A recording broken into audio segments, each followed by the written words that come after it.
Although the world continues to go crazy for the adventures of Luke Skywalker and an endless list of new Star Wars films and television series, the UK's love for science fiction dates much further back. In some ways, you could trace it all the way to H.G. Wells's fantastic War of the Worlds in 1897, when Earth fought against invaders from the planet Mars. However, Britain really turned its attentions to the stars in 1950, when Frank Hampshire and Reverend Marcus Morris launched a new comic book, The Eagle. Taking centre stage on the cover of the first Eagle comic, way back in April 1950, was a character called Dan Dare, chief pilot of the Interplanet Space Fleet. While American boys have been reading about exciting action-packed science fiction journeys of Buck Rodgers since 1929, the UK had remained steadfastly focused on war stories featuring the likes of Biggles. As a result, Dan Dare was something of a cultural revolution, and almost instantly propelled Eagle to the stars, so to speak. The first issue sold a whopping 900,000 copies, and throughout the 1950s and 60s it regularly sold out more than 500,000 copies each week. Although set in space during the far-off 1990s, Dan himself has a backstory that wouldn't have looked out of place in the more typical war stories. Born in Manchester in 1967, Dan was an amazing pilot who wore a familiar army-style uniform and a chin so square that you could use it as a ruler. This realistic theme continued throughout the stories too, and although Dan's daring adventures regularly involved aliens, spaceships and laser blasters, a huge amount of details paid to ensuring the vehicles had a measure of scientific plausibility. So much so that a young Arthur C. Clarke was brought on board as scientific advisor.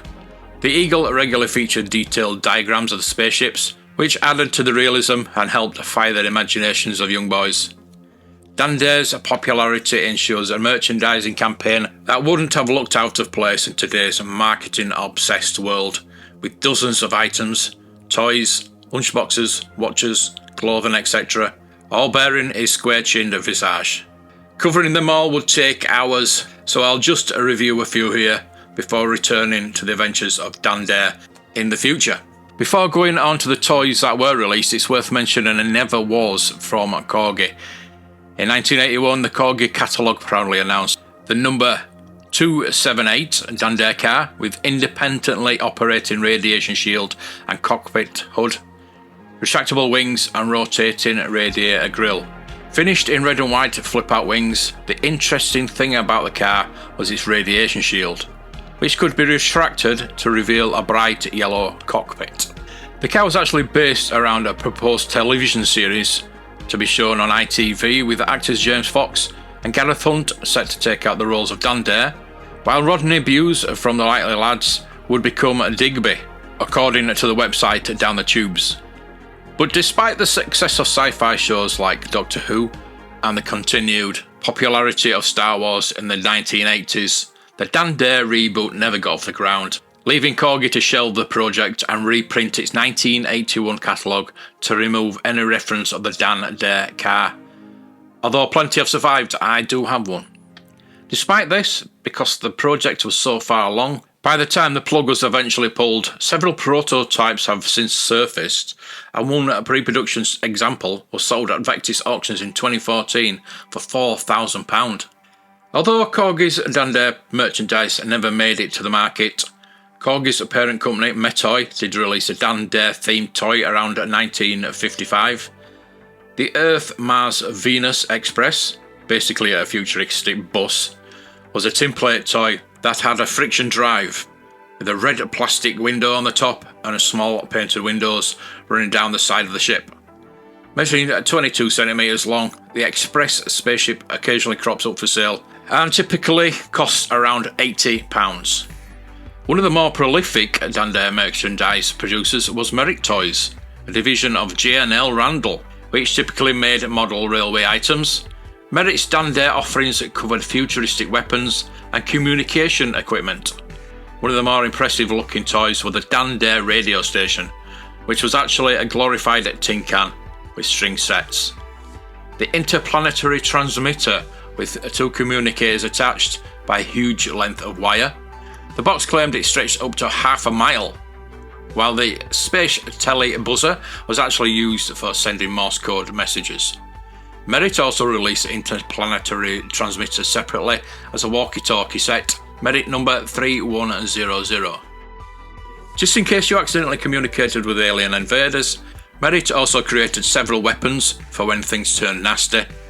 The Merritt Dandair planet gun came with 3 multicoloured plastic spinners, shock-proof spinning missiles that could be shot into the air helicopter style for falling back down to Earth.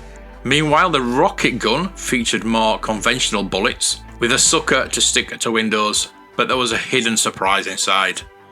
You see, the ammo could be opened up to reveal a secret message chamber, so you could enclose a piece of paper asking Auntie for cucumber sandwiches.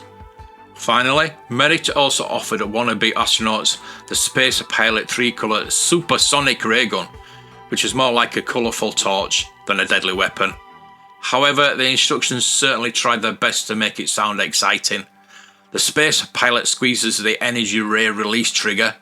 This releases electrons from the energy condenser chamber into the atomic power chamber, where the atom splitting takes place under enormous pressure. A novel way of saying press the trigger and torch comes on. A more impressive weapon came from Palitoy, of course it did, in the form of the Cosmic Ray Gun. Originally made in 1954, this was a Swiss Army knife of guns and came with a torch that could be fired in 3 different colours: red, green and white. 2 secret message compartments in the hilt, cooling pins, static condensers, recoil chamber, telescopic sight, spot sight, atomic charge point and sonic transmitter. Although most of those sadly didn't work, but were noted on the insert on the box.